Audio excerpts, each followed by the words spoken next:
the boy cautiously reaches his arm toward the wild wolf. The next second, the wolf clamps down hard on his arm. No matter what, it refuses to let go. Seeing this, his companion rushes over with a rifle. Startled, the wolf finally releases him, but the boy tells him to put the weapon down. His companion lowers the rifle. To his surprise, the wolf pulls back its fangs. Under his companion's confused gaze, the boy slowly offers his arm to the wolf again. Only then do they realize the wolf is simply holding it in its mouth. It never actually tries to bite through. His companion can hardly believe the boy has truly tamed this wolf. Even less can he imagine that this wild wolf named White Fang will soon bring them good fortune. With White Fang's help, their gold mining becomes much easier, but they still cannot find any trace of gold. Until one day, like always, they enter the mine. Suddenly, the companion outside senses something is wrong. The moment he turns around, the mine collapses with a deafening crash. He rushes in to rescue them. Deep inside the cave, White Fang is frantically digging through the dirt. With the combined effort of man and wolf,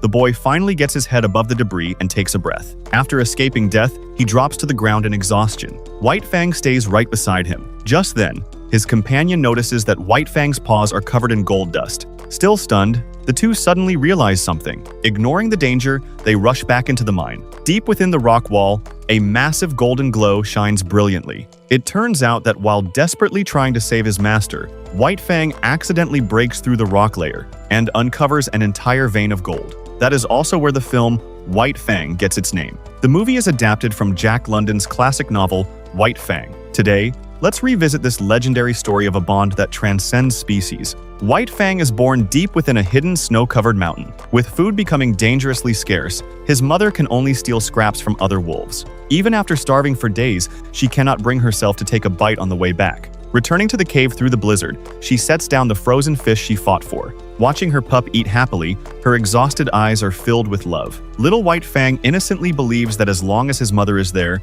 the storms outside can never reach him. But one day, his mother leaves again to search for food. Before every trip, she always stays at the cave entrance a little longer. Sure enough, White Fang cannot resist his curiosity. He secretly pokes his head outside. For a pup this young, the outside world is far too dangerous. His mother leads him back into the cave. Only after making sure he will not run out again, does she finally leave. But luck does not stay with her this time. While hunting, she is struck by a hunter's bullet. A piercing gunshot tears through her front leg. That night, dark clouds fill the sky. Dragging her bleeding body, she crawls through the snow all night, struggling desperately across the thick ice. She refuses to stop until she reaches the cave. Smelling his mother's scent, White Fang runs out happily to greet her, but he has no idea that the life inside her is slipping away. The mother wolf gives her child one final look, then peacefully closes her eyes. Young White Fang does not understand what death means. He thinks she is only tired and asleep. He walks over and gently licks her fur, then curls up tightly beside her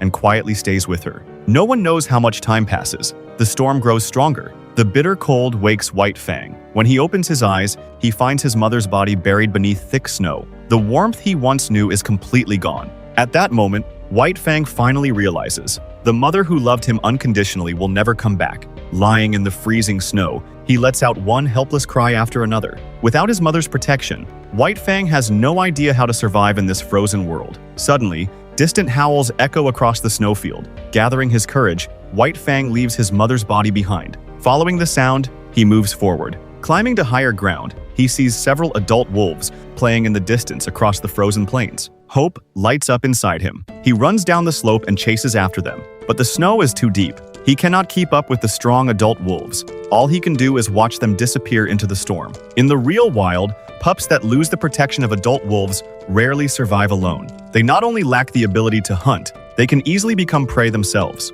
To stay alive, White Fang can only wander across the frozen land. He reaches a lake and tries to drink, but his legs are too short. No matter how hard he tries, he cannot reach the water. At that moment, a teenage gold prospector passing by on the opposite shore notices him.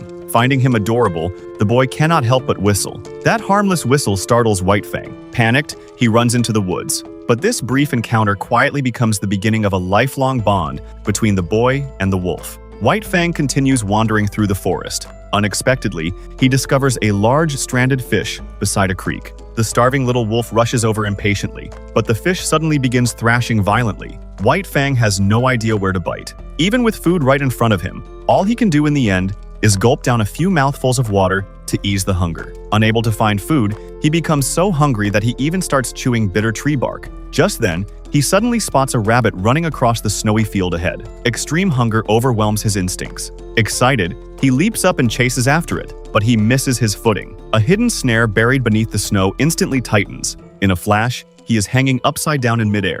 The trap belongs to a local indigenous chief. After opening the wolf pup's mouth to inspect him, the chief is stunned. This turns out to be an extremely rare wolf-dog hybrid. Back in those days, a dog with wolf blood, if trained properly, was considered one of the finest working animals. The chief takes him back to the tribe and gives him a name, White Fang. From that moment on, White Fang's childhood comes to an end. What awaits him is endless harsh training and hauling heavy loads day after day. Time passes, and White Fang grows up. Strong and powerful, he becomes the chief's most reliable working animal, but he is never truly happy. Because of the wolf blood in him, the other dogs in the tribe keep their distance. White Fang has no family, no friends. Every night, he stands alone beside the river, looking toward the distant forest, letting out long, lonely howls. One day, two white gold prospectors arrive at the tribe. One of them is Jack, the same boy who once whistled at him by the lake. Fate works in strange ways. The moment Jack sees White Fang, he feels an instant connection. Unable to resist, he reaches out and tries to pet the lonely beast. But the chief stops him. He refuses to let humans treat an animal like this with tenderness. In his eyes, White Fang is nothing more than a tool built for labor. The next day, Jack wanders into the forest. Unexpectedly, a starving brown bear suddenly appears behind him. Terrified, Jack turns and runs. He stumbles and crawls into a pile of abandoned timber, but the bear has no intention of letting its meal escape. Its massive claws push straight through the gaps in the wood, locking tightly onto Jack's arm. Just as he is about to be torn apart, White Fang bursts out of the woods. Facing a brown bear far larger than himself, White Fang does not back down. Instead, he steps directly in front of Jack, lowering his body, showing his sharp fangs. The bear attacks again and again, but White Fang refuses to give in. Jack realizes that White Fang is risking his life to protect him. Seeing White Fang fight so fearlessly, the bear finally gives up. It turns and leaves. Jack, who has barely escaped death, looks at White Fang with gratitude. But before he can say thank you, proud White Fang acts as if nothing happened. He coldly turns away and leaves alone. A few days later, Jack prepares to leave and continue searching for gold elsewhere. Before departing, he specifically comes to see White Fang. He takes out some jerky he has been saving and places it in front of him, promising that he will never forget him. But proud White Fang does not even glance at it. He simply turns his head away. Yet when Jack sails away on a wooden boat, he notices something. White Fang is standing quietly on the hillside watching him. At that moment, their eyes meet. Jack sees reluctance in the wolf's eyes. And during this brief time together, White Fang experiences the only kindness he has known since losing his mother. But this brief warmth is soon torn apart by human greed. One day, the chief takes White Fang into town to sell furs. White Fang's intimidating build instantly attracts the attention of several local thugs. They deliberately release an aggressive dog to provoke him, but within seconds, White Fang pins it to the ground. The dog is so terrified that it lies there pretending to be dead. Seeing this, the thugs become even more excited.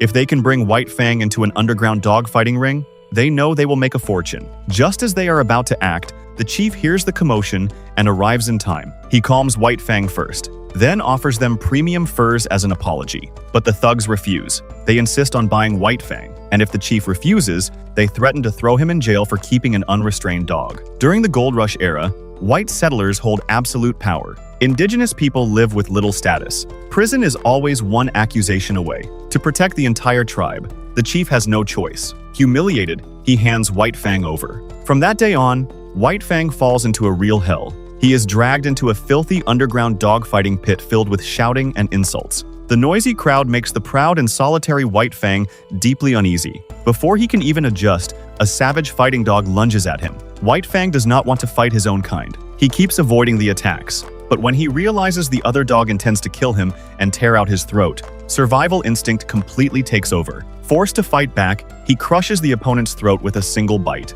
Looking at the dog lying in a pool of blood, White Fang freezes. There is no joy in victory, only deep guilt. But the gang leader does not care. All he cares about is how much money he wins. To make White Fang more vicious, he locks him in a cramped iron cage every day. He never lets him eat enough. He beats him brutally with sticks. He provokes him constantly, Under endless torture, the last trace of warmth inside White Fang disappears. The young wolf who once watched Jack leave from the hillside is gone. Now White Fang becomes a blood-red-eyed killing machine, cold, numb, and addicted to violence. After 2 months, White Fang remains undefeated. The gang leader makes a fortune, until one day, White Fang finally meets his match, a short but heavily built bulldog. Although not large, this breed is actually specially bred by humans. They are born with little sense of pain. Their bodies are tough, and their bite force is terrifying. The match has barely begun. The bulldog sticks to White Fang like glue. The moment White Fang loses focus, it locks onto his carotid artery.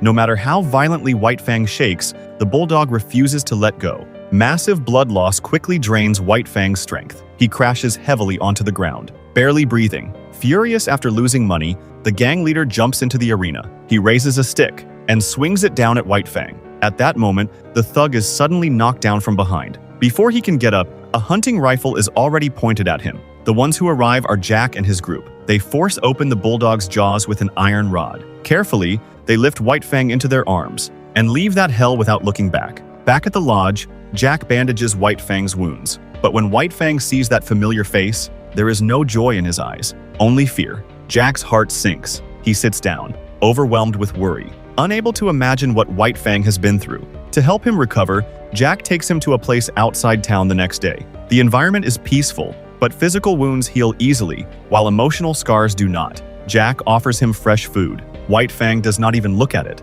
Jack gently reaches out to touch him, but White Fang instantly pulls back and growls in warning. He no longer trusts anyone, not even Jack, who saved him.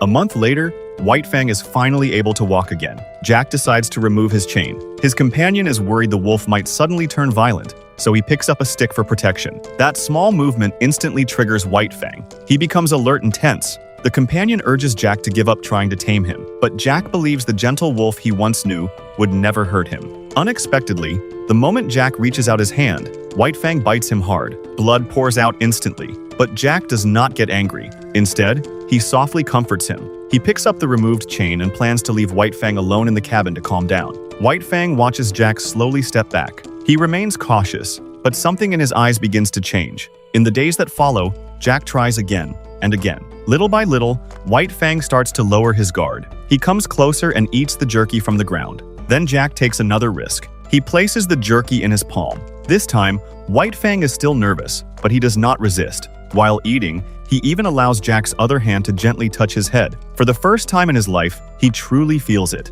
Human hands are not only capable of bringing pain, they can also bring warmth. The wall built from hatred collapses in that moment. White Fang slowly extends his tongue and gently licks the wound on Jack's hand, the one he caused himself. A clumsy apology. From that day on, Jack and White Fang become inseparable partners. With White Fang's help, their gold mining efficiency increases dramatically. During a devastating mine collapse, they even accidentally discover a legendary gold vein. With this gold, they instantly become rich. They decide to go to town to test its purity. At the assay office, the results come back. The gold is an astonishing 99% pure. Lost in excitement, Jack does not notice the danger. The thug they once crossed is watching them from the shadows. Driven by revenge and greed, he is determined to take the gold and make Jack pay a painful price. The next morning, while the brothers are still asleep, the thug throws a torch into the wooden cabin. They wake up and immediately try to put out the fire, but the flames only grow stronger. Outside, the thug prepares to break in, but he never expects what happens next.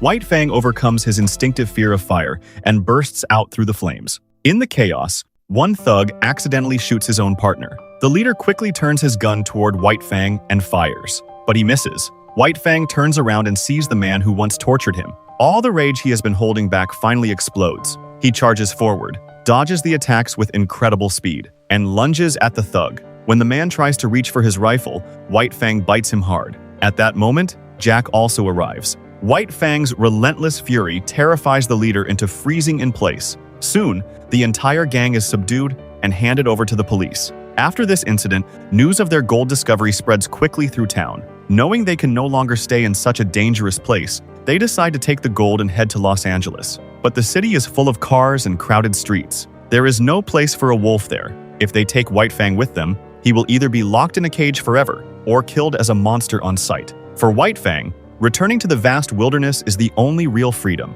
As if sensing the coming separation, he gently rests his head on Jack's leg, his eyes full of reluctance. On the last night before leaving, Jack finally makes his decision. The next day, he takes White Fang deep into the forest for a final farewell. Then, with great pain, he waves him away, telling him to go and find his own freedom. But as soon as Jack turns around, White Fang follows him again. Jack shouts at him in anger, ordering him to leave. No matter what he does, White Fang refuses to move. Jack's eyes turn red. He knows he must not give in, so he picks up a thick wooden stick from the ground. Pretending to be cruel, he swings it hard and drives White Fang away. The moment White Fang sees the stick, the light in his eyes disappears. He tucks his tail and lets out a heartbreaking cry, then runs deep into the forest. Jack feels his heart breaking. He never imagined that one day he would raise a stick again just to scare White Fang away. After throwing the stick down, he runs wildly across the grass, trying to escape from all his memories and pain. He arrives at the dock. If he steps onto that ship in front of him, he can return to civilization